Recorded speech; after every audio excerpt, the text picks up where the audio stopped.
पिछले चैप्टर में हमने बात किया था 15 क्वेश्चन हमने सोल्व कर लिए थे और किसी कारण से आगे वाले क्वेश्चन सोल्व नहीं कर पाए थे।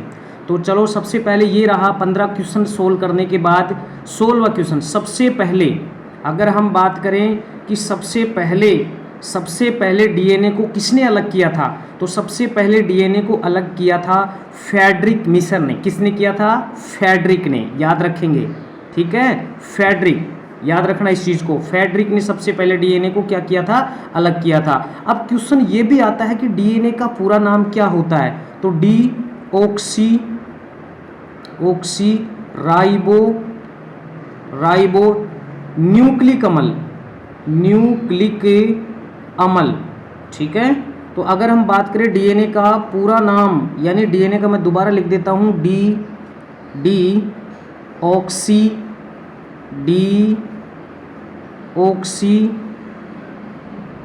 ऑक्सी राइबो न्यूक्लिक अमल, ये होता है डीएनए का फुल फॉर्म, याद रखें इस चीज़ को, ठीक है। और अगर हम बात करें डीएनए प्लस प्रोटीन,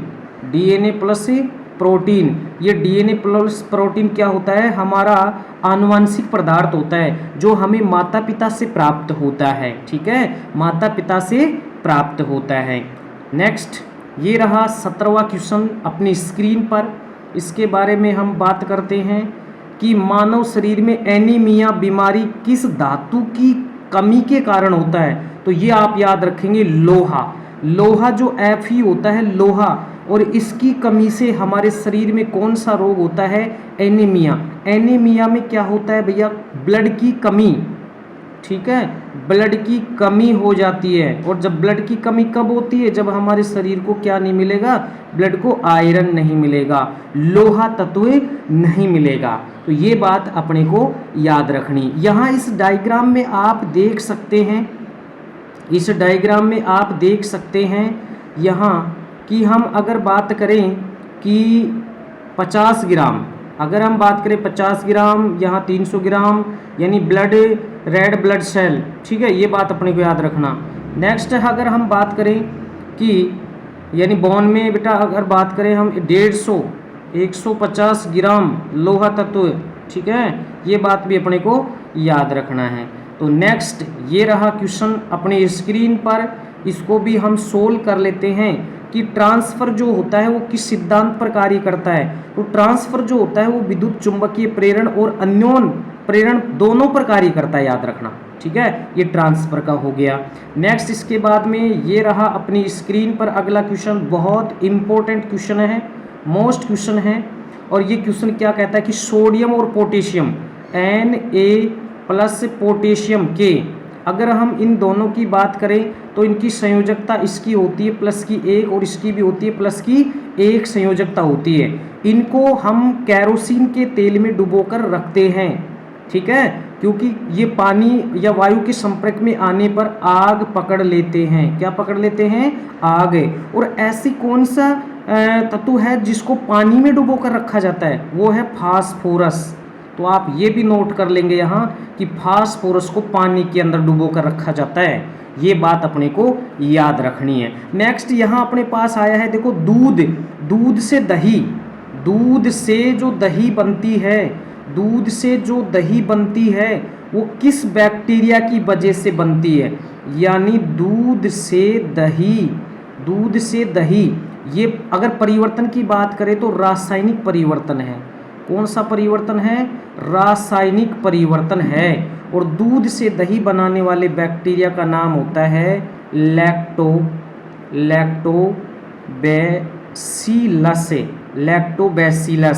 लैक्टोबैसिलस दही के अंदर होते हैं। जिसके भी पीछे बैसिलस लगा होता है वो जीवाणु छड़नुमा होते हैं, याद रखना हमेशा, छड़नुमा होते हैं। जिस भी बैक्टीरिया के पीछे लैक्टोबैसिलस है, बैसिलस शब्द जिसके पीछे लगा है, छड़नुमा होते हैं, दही के अंदर पाए जाने वाला।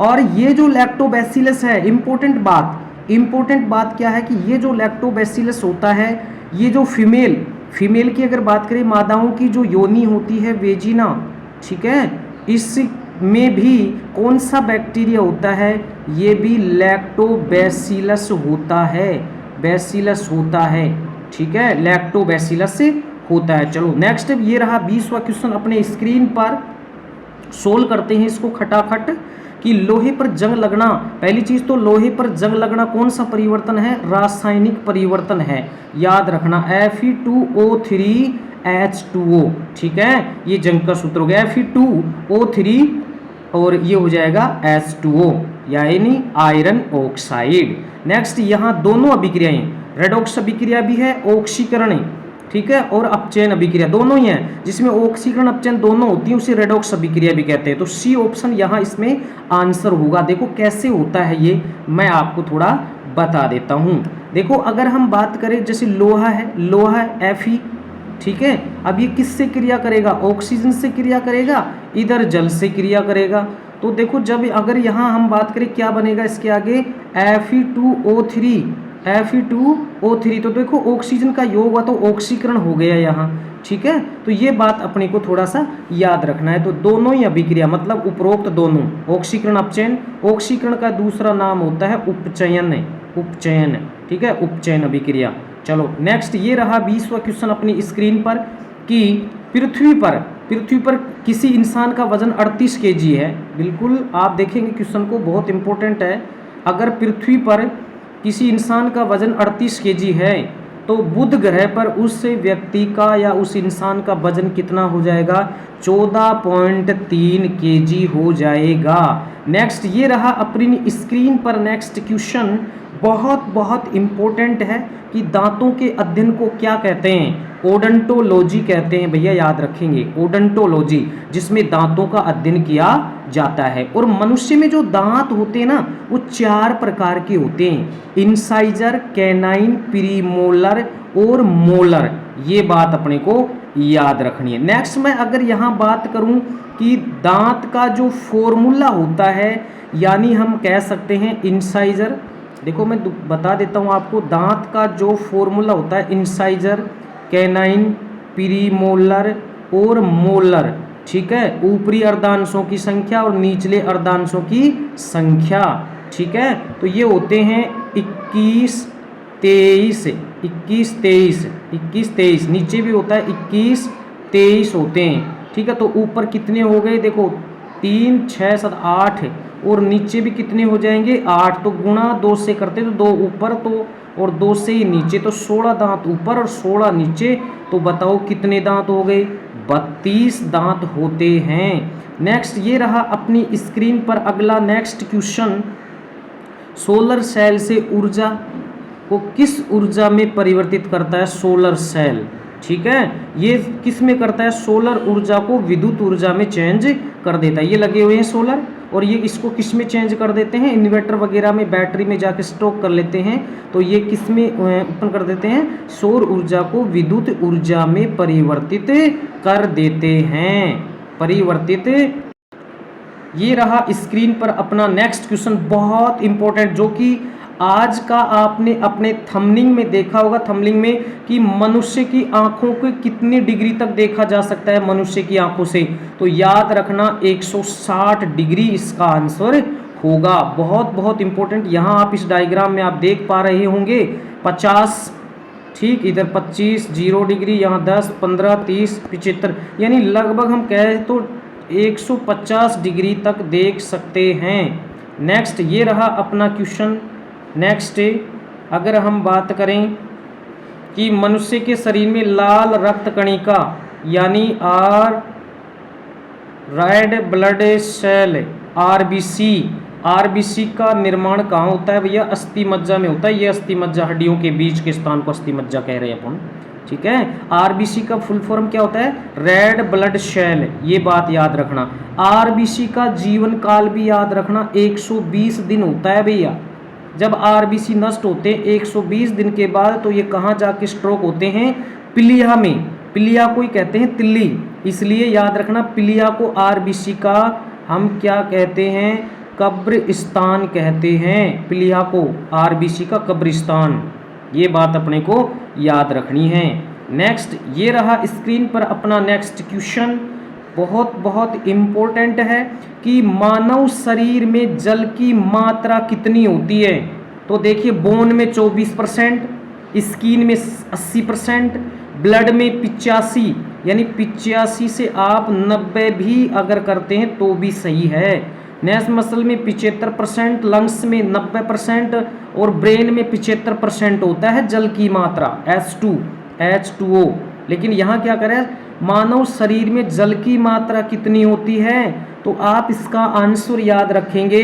अगर ऑप्शन में 60 है, 70 नहीं है तो 60 लगाएंगे और 70 है तो 70 लगाएंगे। ठीक है, तो ये क्वेश्चन था हमारा कि जल की मात्रा कितनी होती है।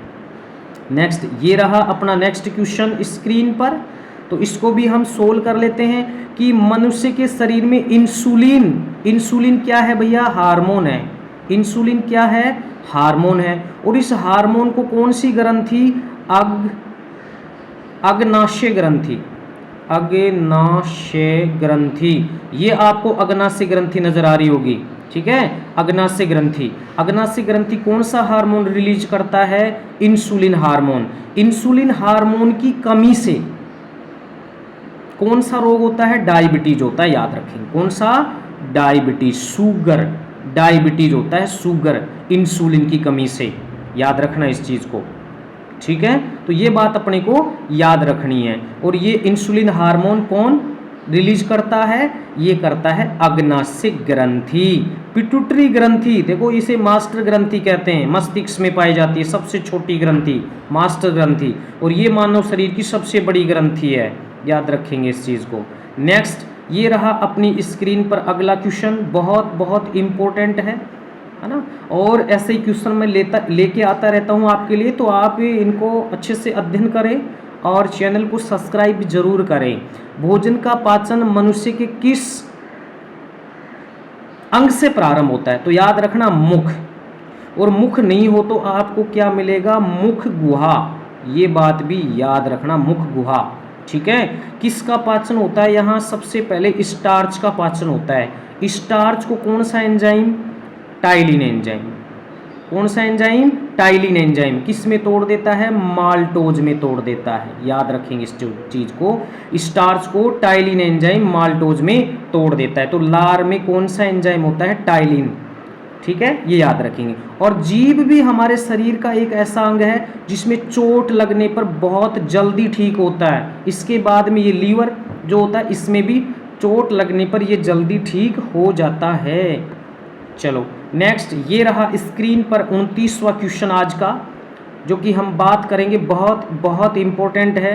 कोशिका का रसोई घर किससे कहते हैं भैया, क्लोरोप्लास्ट को कहते हैं, हरित लवक को कहते हैं। ठीक है, हरित लवक को कहते हैं। ये केवल प्लांटों में पाया जाता है, ये एनिमल सेल्स में नहीं होता है। देखो ल्यूकोप्लास्ट, क्रोमोप्लास्ट, ये जो क्रोमोप्लास्ट होते हैं ये कैसे होते हैं, वर्णी लवक होते हैं, वर्णी लवक। और वर्णी लवक क्या होते हैं, जो रंगीन होते हैं। और ये रंगीन कहाँ पाए जाते हैं, वर्णी लवक क्रोमोप्लास्ट, ये पुष्पों में पाए जाते हैं, फलों में पाए जाते हैं। ल्यूकोप्लास्ट की अगर हम बात करें तो ये अवर्णी होते हैं, जो कहाँ पाए जाते हैं, तनों और जड़ों में पाए जाते हैं। और ये कैसे होते हैं, ये रंगहीन होते हैं। कैसे होते हैं, ये रंगहीन होते हैं, याद रखेंगे। और ये हरे रंग के होते हैं। ठीक है ना, पत्तियों में और पादप के जो कोमल भाग होते हैं वहाँ पाया जाता है। और इसी को कहते हैं कोशिका का रसोई घर। चलो नेक्स्ट ये रहा क्वेश्चन, और इस क्वेश्चन में हम बात करेंगे, बहुत बहुत इंपॉर्टेंट है। न्यूक्लियस के बाहर डीएनए कहाँ होता है, न्यूक्लियस के बाहर। याद रखना, न्यूक्लियस के बाहर मतलब केंद्रक में नहीं पाया जाता है डीएनए, वैसे तो केंद्रक में होता है लेकिन केंद्रक से बाहर। तो याद रखना माइटोकॉन्ड्रिया में पाया जाता है। माइटोकॉन्ड्रिया की अगर हम बात करें भैया, इसे कोशिका का पावर हाउस कहते हैं भैया। इसे कोशिका का क्या कहते हैं, पावर हाउस कहते हैं। पावर हाउस यानी कोशिका का शक्ति गृह कहते हैं, क्योंकि ये एटीपी यानी ऊर्जा का निर्माण करता है। क्या निर्माण करता है, ऊर्जा, इसलिए इसको कोशिका का पावर हाउस कहते हैं। नेक्स्ट हम बात करेंगे किसकी, राइबोसोम की। ये राइबोसोम क्या करता है, ये प्रोटीन बनाता है। राइबोसोम क्या करता है कोशिका में, प्रोटीन। तो इसको प्रोटीन की फैक्ट्री कहते हैं। और एक कोशिका अंग जिसके ऊपर कोई आवरण नहीं पाया जाता है, ये भी बात आप याद रखेंगे। गोल्जी काय की खोज की थी कैमिलो गोल्जी ने, बहुत बहुत इंपॉर्टेंट है, कैमिलो गोल्जी ने। और किसमें की थी?